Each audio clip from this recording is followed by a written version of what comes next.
Hi, War Gamers. This is Umpire LaFondios. I'm going to try something new today. We're going to have an after-action review for a recent simulation we did of the Battle of Gitschen, which is a real-world battle that occurred during the Franco-Prussian War in 1866.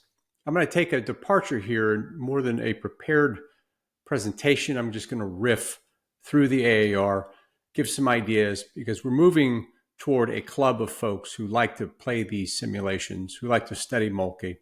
And rather than trying to have a scaled, algorithmically approved video, I'm just going to riff a bit. And if you like this new format, then you'll probably like to join us someday on the table. So you get Umpire LaFondios with no artificial lighting, no algorithmically pleasing things, just chit-chatting with you about a recent game that we played. 34 players joined us to play what they thought was one of the Moltke problems. So we didn't actually reveal up front what we were doing relative to the scenario itself. And they joined with a gold and purple team format, thinking they were both playing Prussians, when in fact one side was playing Prussian and the other Austrian. Let's go ahead and take a look at this scenario. This is the sixth of these simulations we've played out on the table with this specific rule set.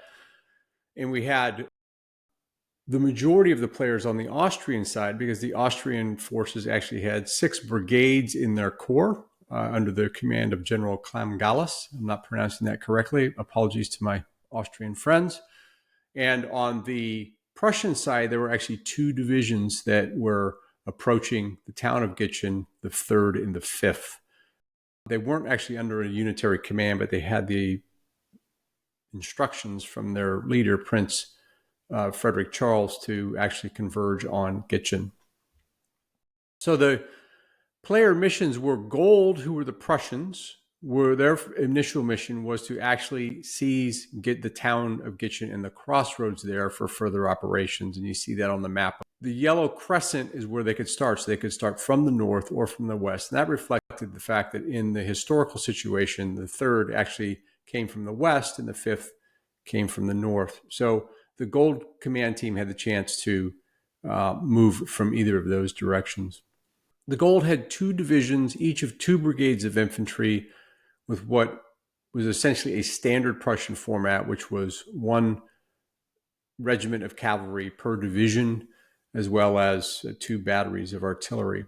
What you see here are the places where the gold could have actually achieved their mission. So the challenge for the gold was they had better rifles, they had more firepower, but they had fewer men. So they were actually outnumbered quite a bit, and they were on the attack. So the standard logic of military operations is if you're attacking, you need to outnumber the defender. In this case, they were outnumbered 4 to 6 or 2 to 3. So they were immediately at a disadvantage. So the only way to really win this battle was to set themselves up in a position where they could force or encourage the purple forces to attack them, and then them to use these places where you see the yellow circles as defensive positions to then damage the purple forces, so the purple forces would be handed a defeat. Now, there was an interesting 2-level challenge that the gold team had.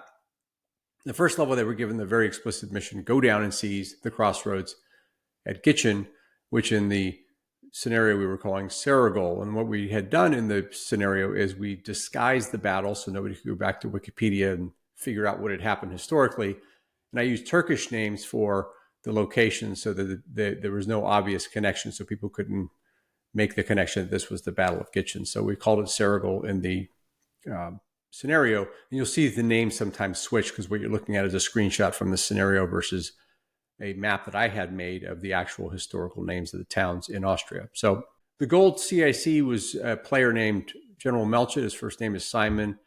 Tremendously skilled player, actually has served in uniform and really knows his stuff. And so he creates these very detailed and well thought through plans. And they're a planning model, frankly. I think he's an amazing player and a real asset to our small, quirky club.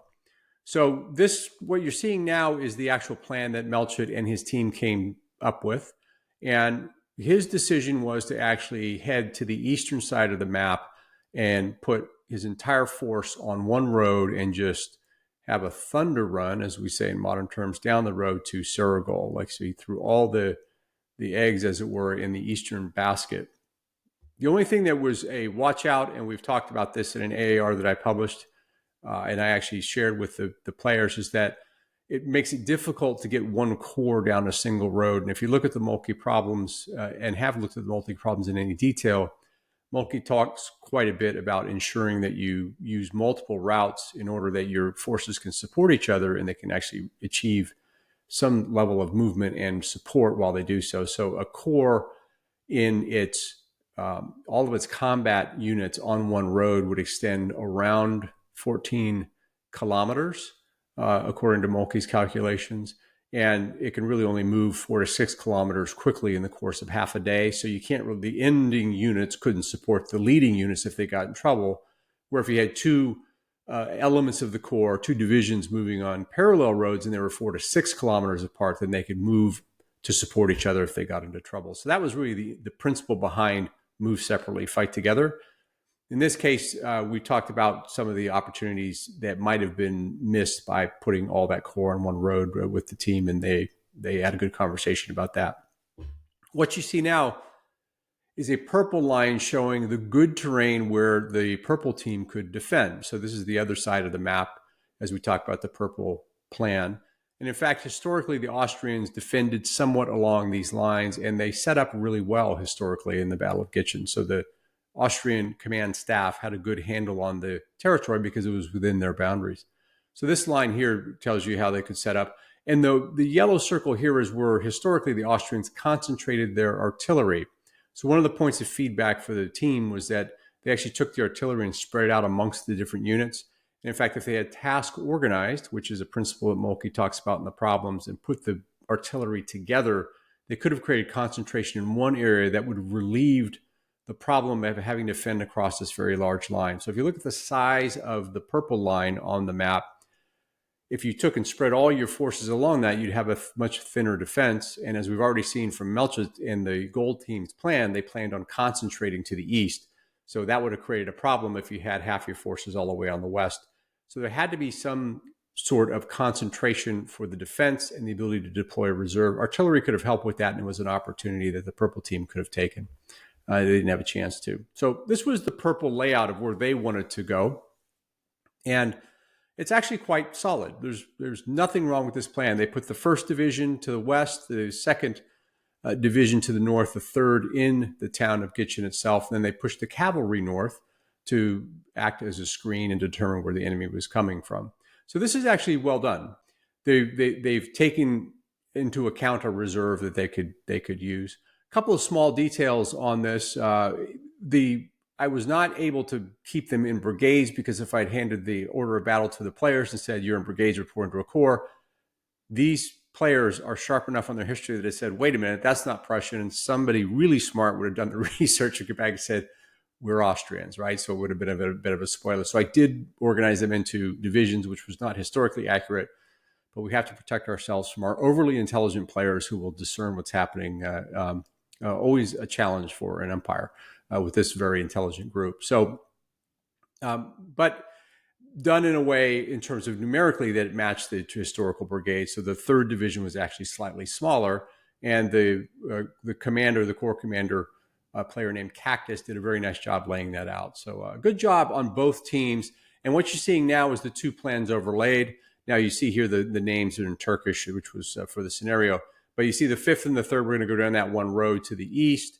And in actuality, it was the road going through Lulu Bargaz, which is that northern town.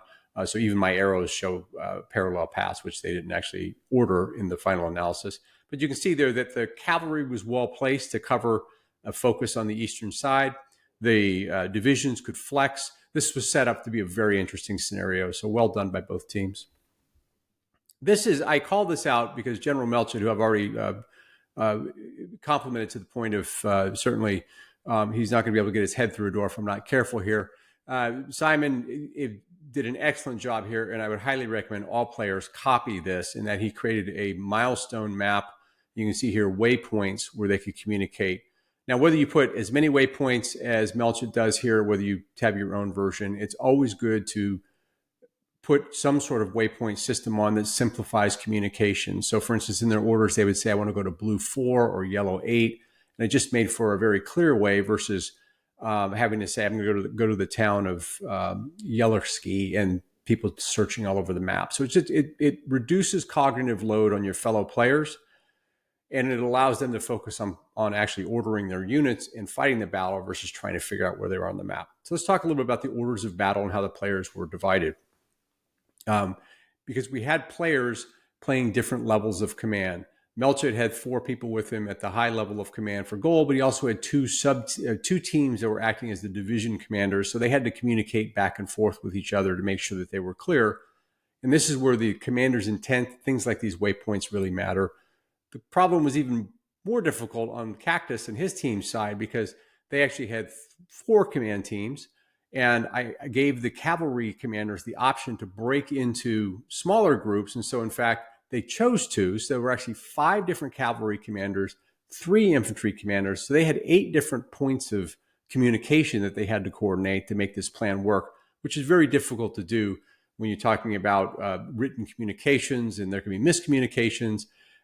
So by far and away, the Austrian command had a much harder job. Another thing that I did historically is I layered in the Austrian confusion for the situation. So first of all, the Clam Gallus didn't want to defend at this area. And the only reason he chose it was that his higher command said, I'm going to send you an entire corps to reinforce you. So he thought he was going to have 2 corps to stop the Prussian army.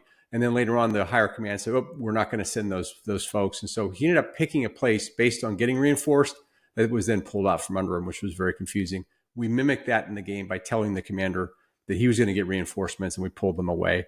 And then literally halfway through the battle, when the cannons were beginning to fire, he got a message from his army headquarters, the Austrian army headquarters, to pull out. And so here's this commander. He's actually now engaged with the Prussians, and he gets an order from his commander saying, I don't want you there. Go ahead and retreat back down to the south. So very confusing situation for the Austrian commands. They really did shoot themselves in the foot when it came to their communication. We mimicked that in the game by having a player act as the army liaison, a player named Swentz, who did an excellent job coming in and presenting this information, saying, okay, change of plans. So they had to actually figure out what to do with that. And it was with across 8 commanders. So this is where these decision games get very complex and fun because everyone's trying to figure out how to change the plan in the middle of the battle when they have 8 different points of communication to handle. So it was a lot of fun. So let's go down and look now at what happened on turn 1 and 2. So here you see an image of turn 1 and 2, how you see the main force of the gold went down the road to the north. It slowed them down a little bit because that's a little bit tougher road to push an entire corps down. They did push a cavalry unit down into the south. There was a miscommunication amongst the 5 cavalry leaders. So only half of the cavalry division went north. The other half was still on the high ground down south around Serigol. So though all the other infantry divisions were set up where they were supposed to, the entire cavalry division wasn't there. And that was just a communication problem back and forth.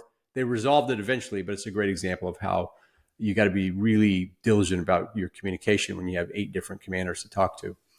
Here's showing the end of turn 3, where the gold is actually pushed down past Lüleburgaz, which is marked Eisenstadt in the historical. And they've basically swept the cavalry out. And one of the things that the Purple Command did was they relied a little too much on the cavalry as a defensive force. And in this period, the cavalry really doesn't have the horsepower, literally, or the firepower, more properly said, to stop an infantry force. You have an infantry force with needle guns. You have cavalry with different forms of sabers, carbines, and they're just not in a position where they can stop a concentrated infantry force. And in fact, the infantry force here swept that cavalry away pretty quickly and pushed through. So you see here that the infantry purple units stayed where they were. The cavalry is being pushed back. The goal is being pushed. And there was an opportunity for the purple commander to say, it's very clear that all the attack is coming from the north. Now's the time to deploy the reserve. But at the exact moment, the army command level liaison was coming in saying, oh no, pull out. So we created this dilemma for the purple commander. He had to make the decision, do I react to this northern attack or do I pull my entire army out? And it was a really great moment in the game. And in fact, he decided to pull back a bit and reposition the forces. The cavalry had been swept out. You can see here that they're actually now moving south of Senegal. And you see here with the yellow arrow that the gold was able to push into the high ground north of Senegal, which basically spelled the end of any purple resistance, because that high ground dominated the crossroads, which was the objective of the gold force. So anything now that the purple did was going to be subject to a strong infantry force on that high ground. What happened also, and I think this is one of the more interesting nuances of the game, the 3rd Division commander, who's a very capable player, made a decision that the word had gotten around that they were all to retreat off the board. So he made the decision that the best option, the soundest decision, was to move west so that he could take advantage of the road network that would take him south. And so that was a decision that he made on his own initiative. And that's a sound decision, but it was a decision that actually was negative for the battle, because it gave up Senegal, it gave up the high ground north of the town of Gitschen. And in fact, right at the moment that that gold force was pulling onto that hill, he was moving west. And that was a great example of initiative mixed with delayed communication, mixed with orders that were purposely mixed up on behalf of the umpire, not on the players. And it created a situation where a sound decision was actually a decision that was suboptimal for the defense, and it allowed gold to get the advantage. The last turn you see here, the gold pushes down into Senegal. The purple commander Cactus said, let's go ahead and try to get around the river and stop any further movement from the gold. But the gold wasn't going any further because they achieved their objective. And in fact, gold firepower was able to create some damage for the purple forces. And then naturally, without the commanders really being in control, the purple forces began, knowing that they were going to retreat, they began retreating on their own. And that was the end of the scenario. So in the final analysis, gold marginally achieved its objectives because, unlike historically, it didn't really visit a huge amount of damage on the entire purple force, where the purple force in history, or the Austrians, were handed an incredible defeat. And in fact, their units in disarray streamed south, and they were in such disarray that it actually created a morale problem at the command level in the Austrians. The Austrian believes they were beaten, and the Benedict, the leader of the Austrians, sent a note to the emperor saying, you have to stop this war, we're being defeated. So that's the impact that Gitschen had on the Austrians. They pulled themselves together, went to defend at Königgrätz, and that's a whole nother battle, a whole nother story, because that was one of the most famous battles of the Austro-Prussian War. So this was a quick run through, me riffing for 20 minutes on the Battle of Gitschen. Amazing players who did a superb job commanding and communicating with each other. We have now around 48 committed players in the server. We go in and we do these simulations of the multi problems and now of the actual battles. If you take all the multi problems that are playable, because not all of them really are, and the battles that are also playable, because a siege, not so much fun to play, but certainly some of the more open battles of the Franco-Prussian War, for example, there are actually 80 situations that we can model on the table.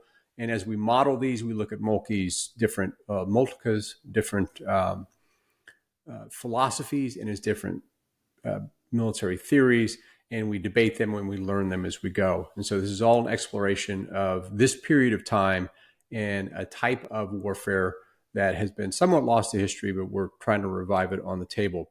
We hope, if you're interested in this, I love the fact that you enjoy the Moltke problems, and I will continue to put all 66 of them up so you can enjoy them. But if you really want to come and dive in and see how this is done on the table and actually experience what it's like to be faced with some of these problems, come to the Discord server, which is down in the notes. Subscribe here so you can see, we'll keep you up to date what's going on. But we really have a club that does this, and we have a lot of fun doing it. We'll see you out there.